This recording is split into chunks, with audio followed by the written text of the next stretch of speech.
Masalah seolah-olah enggan pergi dari Komdiji ya. Masih ingat kejadian Pusat Data Nasional Sementara atau PDNS diserang ransomware Juni 2024 lalu? Ternyata insiden ini diduga kuat terkait dengan kasus korupsi. Penyidik Kejaksaan Negeri Jakarta Pusat mulai bergerak menggeledah dan menyita barang bukti di Kementerian Komunikasi dan Digital serta lokasi lainnya terkait kasus dugaan korupsi pengadaan barang jasa dan pengelolaan PDNS. Bagaimana kronologinya?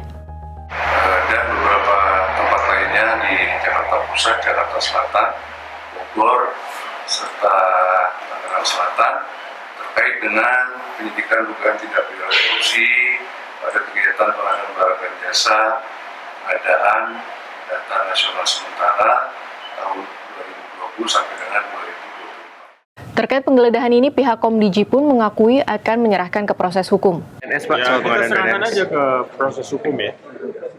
Karena itu kan terkait dengan kasus BDNS dan itu follow up.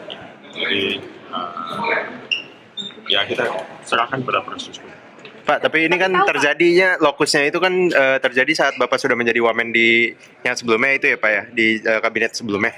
Nah itu apakah Bapak sebelumnya tidak pernah tahun 2020 ke 2024. Nah itu kan masih bersinggungan gitu Pak sama zaman Bapak di kabinet sebelumnya. Apakah sebelumnya Bapak tidak pernah mencium ada korupsi gitu, ada Nah, itu kan berkelanjutan. Nanti dilihat aja di pemeriksaan. Kasus ini bermula dari pengadaan barang jasa dan pengelolaan PDNS di Kementerian Komunikasi dan Informatika yang kini bernama Komdiji dengan total pagu anggaran 958 miliar rupiah.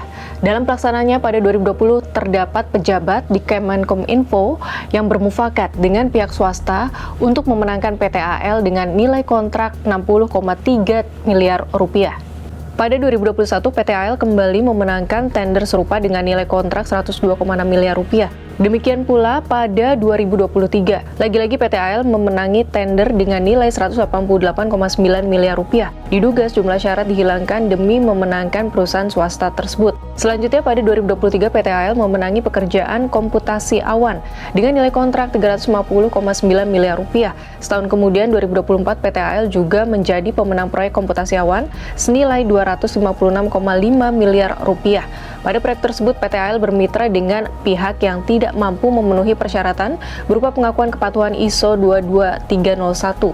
Akibat pertimbangan kelaikan dari Badan Siber dan Sandi Negara atau BSSN sebagai syarat penawaran tidak digunakan pada Juli 2024, PDNS pun diserang ransomware. Serangan itu mengakibatkan beberapa layanan tidak layak pakai serta tereksposnya data diri penduduk Indonesia.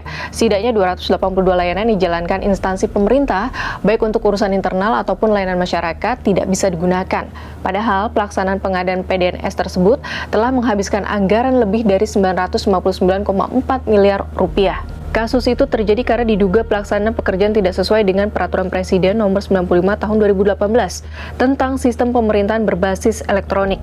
Peraturan itu hanya mewajibkan pemerintah membangun PDN, bukan PDNS. Selain itu, semua data tidak dilindungi sesuai dengan standar dari BSSN. Kita nanti kasus korupsi PDNS ke depan apakah akan bergulir ke penetapan tersangka, apalagi Komdiji menegaskan transparansi dan akuntabilitas adalah nilai fundamental yang terus dijunjung tinggi dalam setiap kebijakan dan program kementerian.